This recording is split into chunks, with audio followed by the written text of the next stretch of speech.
Yes, I'll count down 3, 2, 1, and then we'll start. Okay. All right. In 3, 2.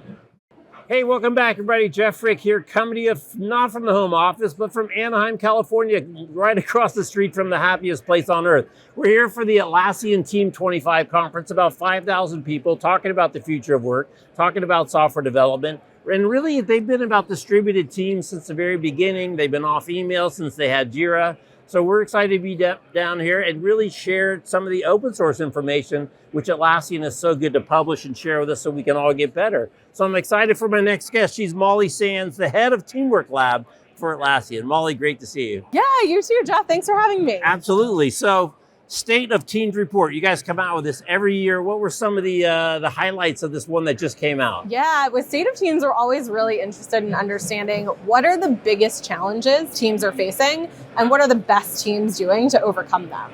And this year, one of the problems we really focused on was information. We know that we are all so connected. You just mentioned being distributed across the world. We have so many amazing tools to communicate with each other, but people are really drowning in information. We have so much information, so many notifications, so many meetings that it makes it hard to actually get our work done. And what we found in this year's report was that over a quarter of the time that executives, leaders, everyone in organizations is spending at work is actually looking for information. It's looking for information.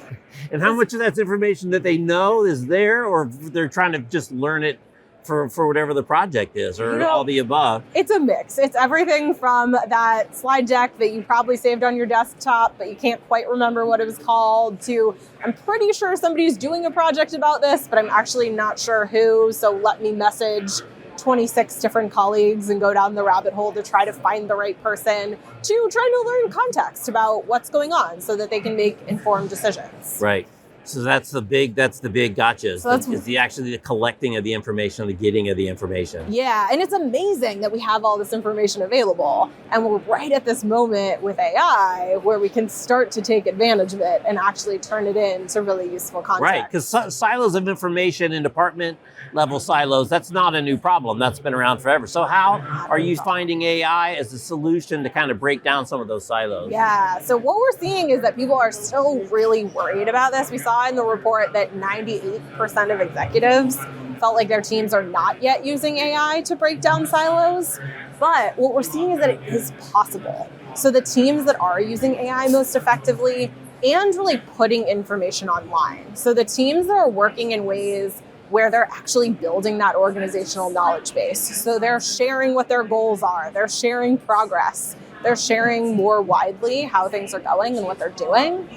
That's what's helping people overcome those silos and making it so much easier for anyone in the company to actually work together. So you've done a bunch of cool stuff. You did something called the personal productivity study that I was looking at before actually getting ready for this.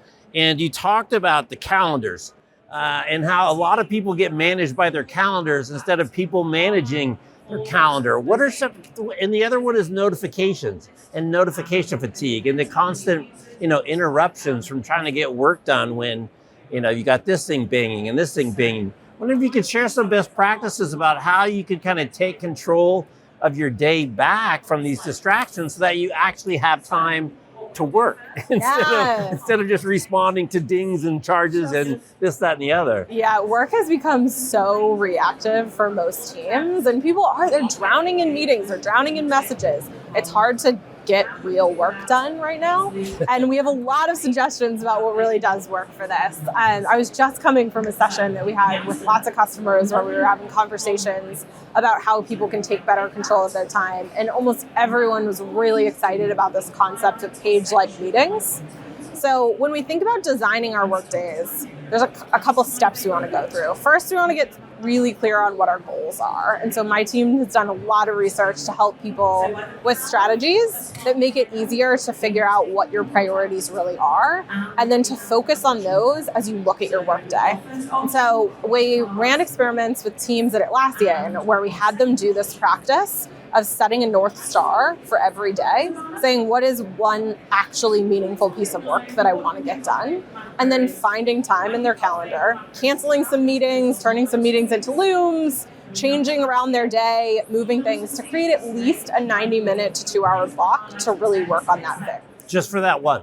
Just for that one thing. Give yourself a good amount of time so you can actually think, right? We need the time to get deeply into thinking. And that can be alone or that can be with other people. Either way is great. It depends on what you're trying to do, whether you want that to be collaboration time or time for you to think or write or code or whatever it is your job really requires. It's so illustrative, though, because so many people just have too many to-do lists, right? Too many goals. And you know, we need to have better kind of ruthless prioritization to really focus on the ones. But to even say I'm taking 20% of my day today to work on the thing that I put at the top of my list today, that's a really different approach. I don't think most people, they would probably love the opportunity, but don't really know how to have the discipline to set aside and say no, so that they've got that block of time to work on those things. Yeah. One strategy that I like a lot is this idea of budgeting your time, like you would budget dollars. So we often encourage teams to play what we call the $10 game, where you give yourself $10 for the week. That's like roughly half a day. And then you look at what are we really trying to accomplish as a team right now? And you go ahead and budget your hours in a way that's similar to budgeting your time. And this is a very high level exercise. Right. And we've had teams do this and then align with their manager and their team on what they think. And that gives them so much more goal clarity. It helps people make way more progress. But it also helps with that piece you're tapping into about really getting buy-in, right? You want to make sure if you're saying no to stuff and you're getting really focused on spending a lot of time on one thing, that thing needs to be the right thing, right? You want that to be impactful. And if it is, then everyone around you is so thrilled to see the progress you make and how much faster you actually get the work done. Right. And so as people think about designing their calendars and taking this kind of radically different approach of designing it around the work rather than the meetings that appear, getting really clear on what the goals are and what really matters to the team is a good place to start. It's really this theme of clarification of goals and really, making sure you're working towards the right goals and making sure everybody knows kind of the great question, what success looks like. And a lot of people never ask that question, so they never got the answer to that question. Totally. And I think it's those rituals that really make the difference for teams. Like what we see is that the best teams are super clear on what work matters, and they have really good processes for coordinating that work within the team. Right. Everyone actually takes the time at the beginning of a project to say, what are we doing? And how are we going to do it? And how are we going to work together to get to that outcome? And when you do some of those simple exercises, like even writing down, what does success look like? In most companies, most projects, that is nowhere to be found. Probably in someone's mind, it's there. But what I always tell leaders that one great trick is just, in your next meeting, ask your team why you're doing the project. Ask everyone to tell you. Right. And probably everyone in that group does not have the same description or understanding of what you're trying to do, why you're trying to do it, and what success looks like. Right. And if you just have that conversation, you can get to the other side of it with everyone having that shared understanding. And that helps you scale decision-making so much better. Because if everybody gets what the point of this really is, they can move so much. It's like fully empowering. I know, it sounds like the most obvious thing in the entire world. And you get into real teams and it doesn't happen enough. Right. Yeah. The other thing is, as you said, it makes you happy. I think it was in your thing, you said people get more satisfaction from checking things off of their to-do list than they do praise from a colleague or praise from their boss. They totally do. They absolutely do, which is so funny. But these ways of working do feel better. And this is one of the things I love about studying work. I've been studying work for a long time. And getting things done feels good to people. Reaching meaningful goals, that feels great. Right. So it's both good for organizations and it's good for the people. And that's a really nice combination when you get to work on something that is like both beneficial to the business and also genuinely makes people's work days better. Right. That's great. So you've been working on work for a while. We're still kind of stuck where the traditional office is basically a paper version of what a factory used to be, right? I mean, I was around not that long ago where work was at the office, right? The files were at the office. The phone number, there was one phone number, it rang to the front, then they would route you to your phone in the office. The mail came to the office. The forms were to the office. And I think you made an interesting statement that work now is in laptops. It's not in hallways. Yeah. And really being able to work effectively in that digital world is really, really important. Yeah, a lot of what my team has focused on is how do we set teams up for success in this distributed world? And we're all distributed, whether you work in an office some or all of the time, you're working with people that are in other buildings or on other floors. You might be having calls with clients or customers. Sometimes you probably travel to see those people. You might answer emails or, messages on your phone or your computer at night. All that stuff is distributed work.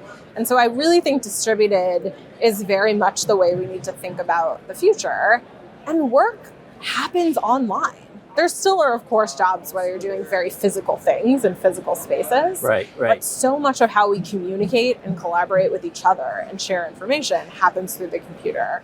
And the more that we can acknowledge that reality and actually build the right systems to capture that information, the better off we're going to be in this era of AI, where we can start to build AI into our teams in really smart ways, but only if it knows and learns from what we're doing and what we know and what we're learning.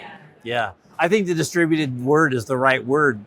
Better than digital, better than remote, better than all this stuff. Because as Kate Lister would say, 6 floors, 6 states, or 6 time zones.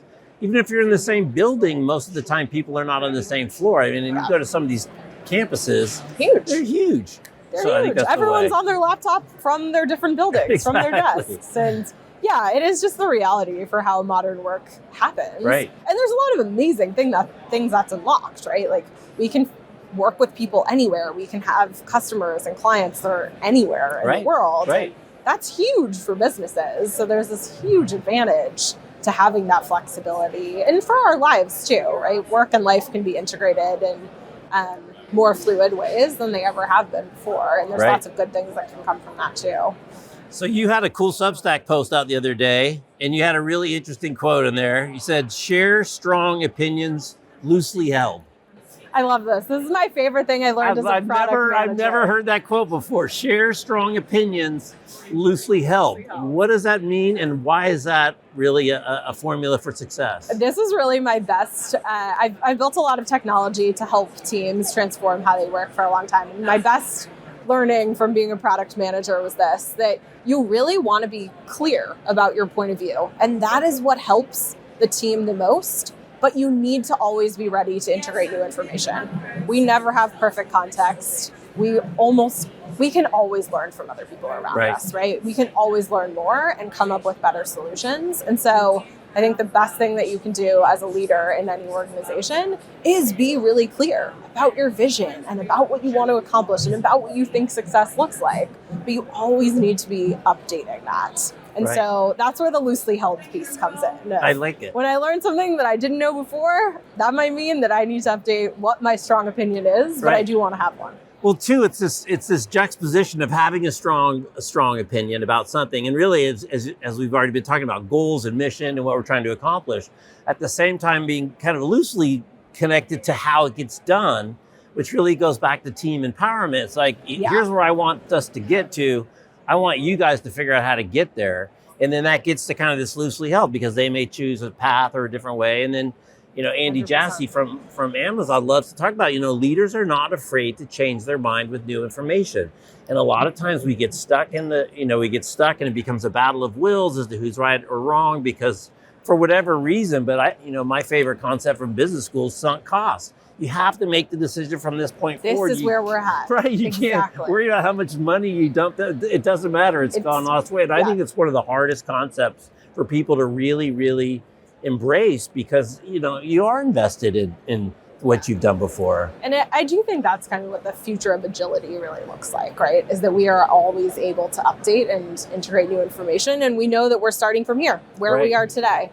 It's one of the things I like about science, too. Certainly lots of scientists hold on to their perspectives for much of their career, but the whole idea is that we're always wrong, but we're learning. So we're getting closer. Right? I like we're that. Evolving, we're always wrong, but we're learning. We're getting closer. None of it holds forever. It never does. We always learn new things. Right, we get a little bit better microscope, right? Get in a little bit closer. Yeah, you give people something to build on, and so they can get a little bit. Yeah, they have a new foundation, and those foundations keep moving us forward.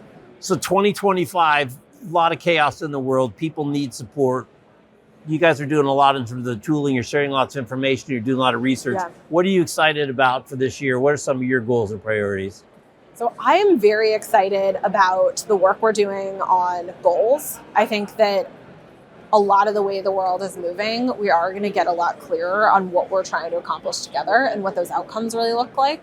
I would love for work to move to a place where it's much more outcome based and it's a lot less about the inputs. I think AI is going to make that the reality. And the companies that get really clear on what they want to do, what is their mission, what is that vision that they're rallying around, and what does success look like for them, are going to fare the best. I'm also excited about the information opportunity. Like, even what we've been able to do with AI so far is leaps and bounds ahead of where we were a year ago. In our research, we're already seeing that teams that are using AI as a more strategic collaborator, so like building it in across their workflows, using it to find information, using it as a sparring partner, really thinking about AI as part of the team, are able to accomplish so much more. And in a world where work feels very draining for a lot of people right now, I think that can be massively empowering because they can start to craft their jobs to the things that they actually love and are making unique contributions in. And they can also start to get some of the pieces that are monotonous or difficult and not fulfilling or enjoyable off their plates. And that's exciting. And you guys are sharing a lot of tips and tricks on different ways that people can use an AI tool on all these different little bits and pieces of their workflow. You've got all kinds of suggestions here. We do. we've been working on this a lot. Which is great, though, because so many people, I mean, a surprising amount of people have still not ever tried it, right? Yeah, it is. It's a space because they don't know how to start, right?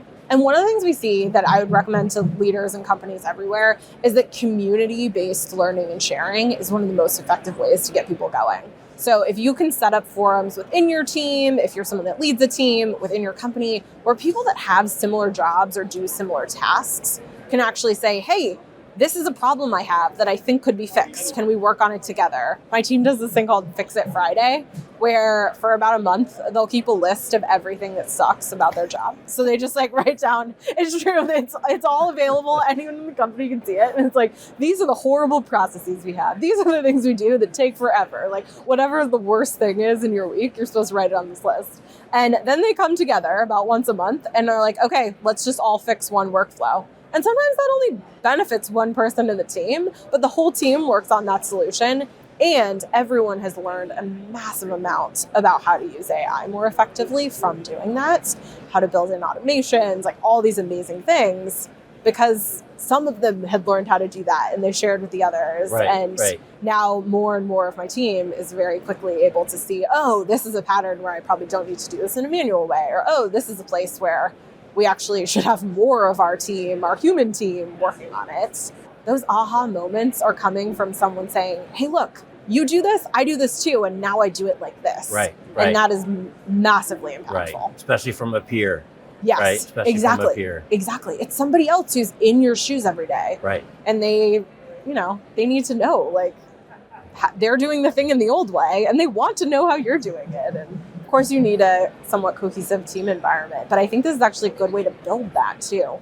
Sharing. I think so. Well, Molly, I don't think you'll have any shortage of things to keep you busy in your focus of work and all your research. So thanks for stopping by and sharing a bit of information. Congrats on the show. I'm sure you're super, super busy, so I really appreciate the time. Yeah, it was great to see you. Thank you so much for having me. All right. She's Molly. I'm Jeff. We're at the Atlassian Team 25 show. It's in Anaheim, California. Thanks for watching. Thanks for listening to the podcast. Catch you next time. Take care. Boom. Awesome. Out. Okay, great. This was fun. Thank you, Jeff.